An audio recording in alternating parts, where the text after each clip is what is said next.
Good morning or good afternoon, wherever you are. Welcome to the Mary and Sam Show. It's been a long time. Couple of weeks. Yeah. We had a few things going on in the family, but we're glad to be here with you today. And we wanted to talk about something that we kind of been thinking about, which was shaming and why, people use that as a technique to control people. And I kind of wrote down some of my thoughts on it, Mary, was, why is it that so many people use this as an emotional way to kind of gain control? And a lot of times parents end up doing this. I know that I felt it, and I probably do it to my kid without even noticing it. But it's like, oh my God, don't do this or don't do that. You fill in whatever blank you want, because what are people going to think about you? Right. And so oftentimes, it's like I said, it's a way used for control, and oftentimes, especially in the Eastern cultures where we come from, in the Middle East all the way to the Far East, I bet there's a lot of shaming going on. Yep. What's your thoughts on it? My thoughts are I'm thinking, why do people shame each other? And why do Middle Eastern people specifically shame each other? And what are the negative consequences of shaming people? Is shaming effective in controlling bad behavior?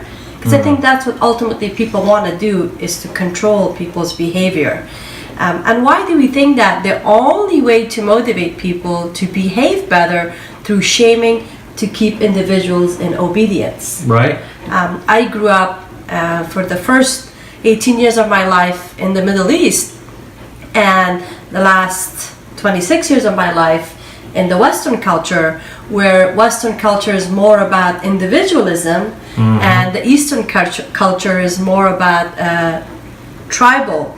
And sort of just conforming to the rules of the clan. Exactly. Everything is about the clan. Make sure you don't rock the boat, because so and so is not going to feel good about it. So. Yeah. It's if in the Middle Eastern culture where you make a mistake, you're shaming the whole clan. Right. Everyone is ashamed of you. Where in the Western culture, so if you make a mistake, the ultimate solution is go seek help. Right. Go find and go fix it.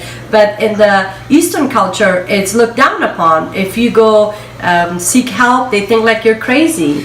Right. And another thing that we end up doing in Eastern cultures is, hey, let's just hide it. Hopefully nobody finds out about it. Yes, absolutely. So, and there are factors of shaming that can rob a person's inner identity, ultimately taking your own ability away to truly enjoy life and have a purpose and joy and be happy.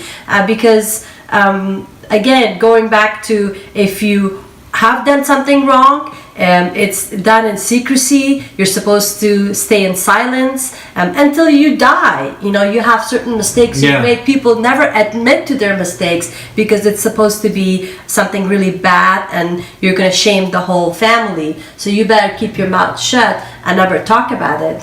And if we lead a life by constantly being fearful of getting judged by others and getting shamed, how can one individual truly lead a happy life? Because ultimately, happy life comes from being living your true consciousness. Right. Because people think the only control is someone else should control you. Right. Someone else should tell you what to do because you have no sense of direction. Yeah. But where the fact is, we all have consciousness, which is the higher level of consciousness is God. Is whatever your faith is, whatever you believe. People do have the self-correcting consciousness where you allow them to be themselves.